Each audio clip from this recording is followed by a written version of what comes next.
Hello all of you, good morning. देखिए हम आपको पढ़ाने जा रहे हैं what is the down counter. Draw the block diagram of 4 bit down counter, जिसे हम रिपल डाउन काउंटर भी कहेंगे, and give its truth table. तो क्या दिया है? The counter discuss earlier are up counter because they count in increasing binary sequence. इसका meaning क्या हुआ कि हमने काउंटर में जो अभी तक पढ़े थे वो हमने अप काउंटर पढ़ा। अप काउंटर में कैसा रहता है? 0 0 0 0 से लेकर के 4 बीट है ना, तो 4 बार 0 लिखेंगे। 0 0 0 0 से लेकर के हम चले जाते कहाँ तक? 1 1 1 1 तक। तो उसे कहेंगे हम वहाँ पे कौन सा इंक्रीजिंग मैनर से हुआ। तो पहले 0 0 0 आया, फिर 0 0 0 1 आया, फिर उसके बाद में 0 0 1 0 आया, फिर 0 0 1 1 आया। तो वो हो गया हमारा कैसा? वो बन गया हमारा वहाँ पे इंक्रीजिंग मैनर में। Many times it is necessary to have down counting, that is the output count should decreases for the successive clock pulse from 1 1 1 1 to 0 0 0 0, यानी 1 1 1 से लेकर के 0 0 0 तक हम डाउन काउंटिंग में आ जाते हैं। If the complementary output of each flip-flop are given to the clock input of next flip-flop, then counter counting in decreasing binary sequence। तब काउंटर हमें वहाँ पे बाइनरी जो है वो डिक्रीजिंग मैनर से करेगा। ये सेंटेंसेस को समझो। देखो क्या है? If the complementary output of each flip flop, complementary output यानी अगर फ्लिप फ्लॉप ए है तो उसका 2 आउटपुट आएगा, एक ए और एक ए बार। तो हम ए बार का यूज करेंगे, यानी कॉम्प्लीमेंट्री साइड का यूज करेंगे।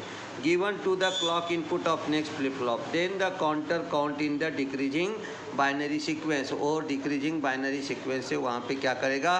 काउंटिंग करेगा। तो हम आगे उसको और डिस्कस करते हैं। देखिए ये आपको लॉजिक डायग्राम दिखाया है। जैसे मैंने फ्लिप फ्लॉप ए लिया, फ्लिप फ्लॉप बी लिया, फ्लिप फ्लॉप सी, फ्लिप फ्लॉप डी, सबके प्रीसेट टर्मिनल को हमने ये एक्टिव हाई प्रीसेट टर्मिनल उसको ज्वाइन करके उसको नाम दे दिया प्रीसेट। सभी फ्लिप फ्लॉप को जे और के जो है वो 1 के साथ कनेक्ट कर देंगे। 1 का साथ कनेक्ट करना यानी 1 का मतलब पॉजिटिव वीसीसी, यानी सभी फ्लिप फ्लॉप हमारा चला गया टॉगल मोड में। अब हमने क्या किया? फ्लिप फ्लॉप ए से देखो ए बार से आउटपुट लिया, बी से जो है वो बी बार से आउटपुट लिया, सी है उससे सी बार से आउटपुट लिया, और ये डी चला गया एमएसवी में, वो एमएसवी में हमने ले लिया। अब यहाँ पे क्या हो गया कि हमारा सभी फ्लिप फ्लॉप टॉगल मोड में है, और फ्लिप फ्लॉप ए को हमने यहाँ पे क्या दे दिया? CLK में दे दिया। इसलिए इसे कहा गया है रिपल काउंटर ही हम कहते थे। इसे रिपल डाउन काउंटर कहेंगे, यानी पहले फ्लिप फ्लॉप को हम डायरेक्ट क्लॉक पल्स दे रहे हैं, दूसरे फ्लिप फ्लॉप को क्लॉक पल्स हमारा जाएगा यहाँ पे फ्लिप फ्लॉप ए के कॉम्प्लीमेंट्री आउटपुट से। फ्लिप फ्लॉप बी जो है उसके कॉम्प्लीमेंट्री आउटपुट जाएगा सी को, और डी जो है उसको हमारा सी के कॉम्प्लीमेंट्री से जाएगा। इसलिए हम इसको डिक्रीजिंग मैनर से क्या करेंगे? मेजर करेंगे। जैसे आपने प्रीसेट को मोमेंटरली ग्राउंड किया, यानी ग्राउंड बोलता हूँ, मोमेंट्री आपने पॉजिटिव वीसीसी के साथ कनेक्ट किया, सभी फ्लिप फ्लॉप हमारा क्या हो जाएगा? सेट हो जाएगा। सेट हो गया, इसका मतलब क्या हुआ कि हमारा DCBA, ए LSB में है, डी MSB में है, तो DCBA आ जाएगा हमारा 1 1 1। और इस तरह से हम वहाँ पे क्या करेंगे कि जो पूरा फ्लिप फ्लॉप है इसको हम वहाँ पे आप जो है वो क्या कर सकते हो? रन कर सकते हो, और रन करके हम उसको डिक्रीजिंग मैनर से हम वहाँ पे मेजर कर सकते हैं। अब इसी चीज़ को समझो। Since J and K terminal are permanently high, high का मतलब हो गया 1, each flip flop will toggle. अगर सभी जे और के इनपुट को अगर 1 के साथ कनेक्ट कर देंगे, यानी पॉजिटिव वीसीसी के साथ कनेक्ट कर देंगे, तो सभी फ्लिप फ्लॉप हमारा कहाँ चला जाएगा? टॉगल मोड में चला जाएगा। इसलिए कहा since J and K terminal permanently high, each flip flop will toggle when it clock input receive at A negative edge, और वो क्लॉक पल्स हमारा कहाँ चला जाएगा? निगेटिव एज को। तो when the clock input receive A negative edge, तो हमारा सभी फ्लिप फ्लॉप वहाँ पे टॉगल मोड में है, और जब भी निगेटिव एज क्लॉक पल्स वो रिसीव करेगा तब वो क्या होगा? टॉगल होगा। By sorting preset terminal to the positive VCC high, all the flip flop can be set. मैंने बोला ना आपकी मोमेंटरली प्रीसेट टर्मिनल को पॉजिटिव के साथ एक बार कनेक्ट करके छोड़ देना है। मोमेंट्री का मतलब क्या है? टच करो और छोड़ दो। तो सभी फ्लिप फ्लॉप का जो प्रीसेट टर्मिनल जो है वो टच हो गया, तो सब यहाँ पे हमारा क्या हो जाएगा? सेट कंडीशन में चला जाएगा। इसलिए आ जाएगा DCBA = 1 1 1 1। तो हमारा आ गया by sorting preset momentary to the positive इसी all the flip flop can set thus the DCB is equal to 1 1 1. When the clock pulse is applied to the negative edge of first clock pulse, flip flop a toggle and it changes from 1 to 0. कहाँ चला जाएगा वो 1 to 0. This is the positive edge of flip flop B क्योंकि complementary output है, ये 1 से 0 हुआ. अब ये 1 से 0 हो गया तो इसका मतलब क्या हो गया कि ये 0 हो गया और ये A बार है तो ये 1 हो गया, ये इसका पॉजिटिव एज हो गया. इसलिए B और C और D सब अनचेंज रहेगा, इसलिए यहाँ पे दिया देखो 1 to 0. This is the positive edge of flip flop B. So flip flop B and other flip flop remain unchange. ये सब क्या हो जाएगा, अनचेंज हो जाएगा. और इसलिए हमारा पहले क्या था, DCB इज इक्वल टू 1 1 1 1. ये टॉगल हुआ 1 to 0, इसलिए हमारा हो गया 10 DCB इज इक्वल टू 1 1 1 0, यानी हमने LSB वाला फ्लिप फ्लॉप को टॉगल किया. Eight the negative edge of second clock pulse flip flop A again toggle, ये फिर से टॉगल होगा एंड इट चेंजेस 0 to 1, वो 0 to 1 हो गया. This is the negative edge of flip flop B.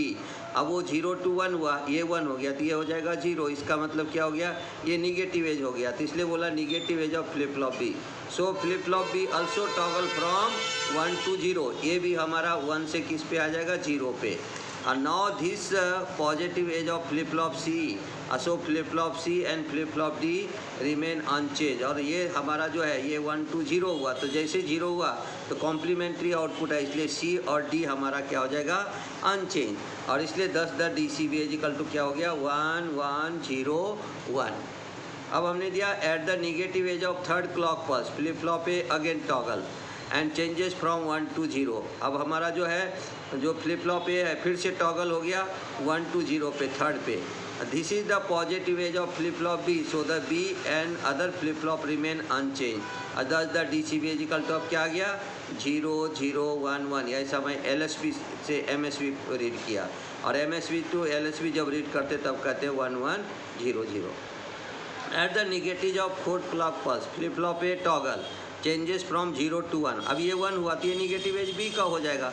दस is negative edge of flip flop B. So flip flop B also toggle, it changes from 0 to 1. Again this is the negative edge of flip flop C, क्योंकि ये भी 0 से 1 हुआ, A भी 0 से 1 हुआ, तो ये 0 to 1 B होने के कारण वो C का निगेटिव हो गया. Again this the negative edge of flip flop C toggle from 1 to 0. C भी टॉगल हो जाएगा 1 to 0. और now this is the positive edge of flip flop D. So the flip flop D remain unchange. Other the DCB is equal to गया 1 0 1 1. कितना आ गया ये, 1 0 1 1. इस point को अगर देखेंगे तो ये आ गया हमारा यहाँ पे 1 0 1 1. तो इस तरह से DCB इज इक्वल टू गया 1 0 1 1. तो यहाँ पे हमने 3 flip flop at a time toggle किया. एक बार फिर से देखो, at the negative of fourth clock pulse flip flop A toggle changes from 0 to 1. This is the negative edge of flip flop B. So flip flop B also toggle and it changes from 0 to 1. Again this is the negative edge of flip flop C, toggle from 1 to 0. And now this is the positive of flip flop D. So flip flop D remain unchanged. और इसलिए हमारा क्या हो गया, यहाँ पे देखो ये हो गया 0 to 1, ये हो गया 0 to 1, ये हो गया 1 to 0 और ये हो गया 1. यानी D अनचेंज था, बाकी तीनों हमारा टॉगल हुआ.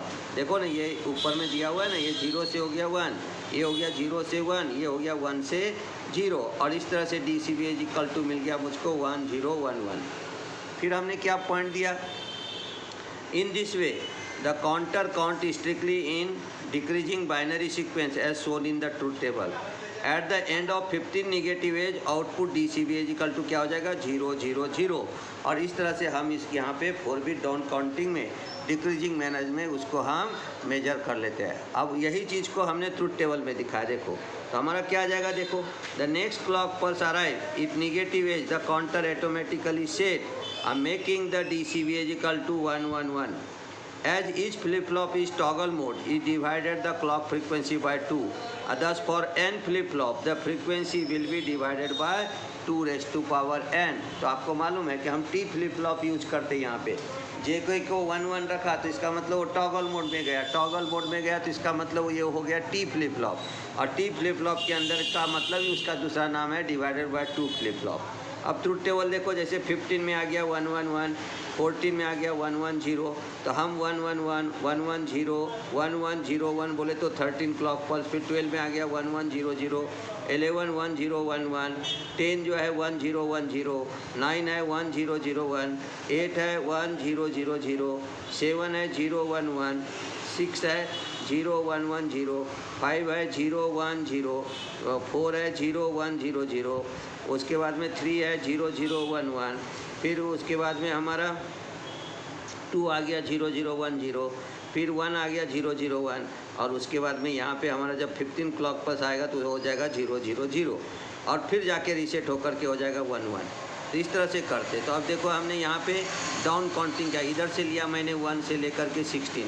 देखो ये पूरा क्लॉक टाइम डायग्राम जो है वो इस तरह से लिया, तो ये 16 था, 16 का हो गया 8, क्योंकि डिवाइड बाय 2 होता है। फ्लिप फ्लॉप नंबर ए हमारा टॉगल हो गया वहाँ पे, तो वो हो गया 8 बार टॉगल। फिर उसके बाद में हमारा फ्लिप फ्लॉप बी हो जाएगा 4 बार टॉगल, फिर फ्लिप फ्लॉप सी हो जाएगा हमारा 2 बार टॉगल, फिर फ्लिप फ्लॉप ए हो जाएगा हमारा 1 बार टॉगल। और इस तरह से हम यहाँ पे तैयार करते हैं क्या, तो हम यहाँ पे रिपल डाउन काउंटर तैयार करते हैं।